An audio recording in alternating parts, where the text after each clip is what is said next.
Hello అండి, good morning. చాలా చల్లని సిరిజల్లుల మార్నింగ్ అనమాట మాకు ఇది.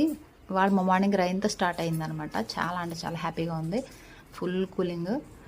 అయితే మీరు బ్రేక్ఫాస్ట్ అయిపోయిందా? మీరు ఏం ప్రిపేర్ చేసుకున్నారు ఏంటో కామెంట్ చేయండి. నేనైతే బ్రేక్ఫాస్ట్ అయిపోయింది, టీలు కాఫీలు అన్నీ అయిపోయాయి. మీ ఇంట్లో కూడా అయిపోయాయి అనుకుంటున్నాను. స్కూల్స్ స్టార్ట్ అయిపోయినాయి, హడావుడిగా ఉంటారనమాట మామ్స్ ఎక్కువ. నేనైతే ఏంటి పొద్దున గోంగూర వస్తున్నాను అనుకున్నారు. అవునండి, వాళ్ళ గోంగూర చికెన్ చేసుకుని తినాలనిపించింది. ఈ రెసిపీ ఎప్పటి నుంచో తినాలని నా కోరిక, బట్ చేసుకోవడం రాదు. అండ్ నెక్స్ట్ వచ్చేసి నేను ఎప్పుడు కూడా ట్రై చేయలేదు. ఇవాళ ట్రై చేద్దామని అనుకుంటున్నాను. అయినా అంత పర్ఫెక్ట్ కుక్ అయితే మనం కాదనమాట. మా అమ్మనో మా అక్కనో ఎవరో ఈ రెసిపీ ఎలా చేయాలి ఏంటని ముందు కనుక్కున్న తర్వాతే కుక్ చేస్తాను. ఫుల్ ప్లేజ్డ్గా తెలుసుకోవాలి ఫస్ట్. తెలుసుకున్నాక కానీ కుక్ చేయను అనమాట. నేనైతే నా లంచ్కి అయితే ఇదే ప్రిపేర్ చేస్తాను, గోంగూర చికెన్. ఇది ఎట్లా ప్రిపేర్ చేస్తాను ఏంటని నేను మీతో షేర్ చేసుకుంటాను. కాబట్టి మీరు ఆఫ్టర్నూన్ ఖచ్చితంగా చూడాలి నా వీడియో. అండ్ నెక్స్ట్ వచ్చేసి మీరు బ్రేక్ఫాస్ట్ అయిందా లేదా అనేది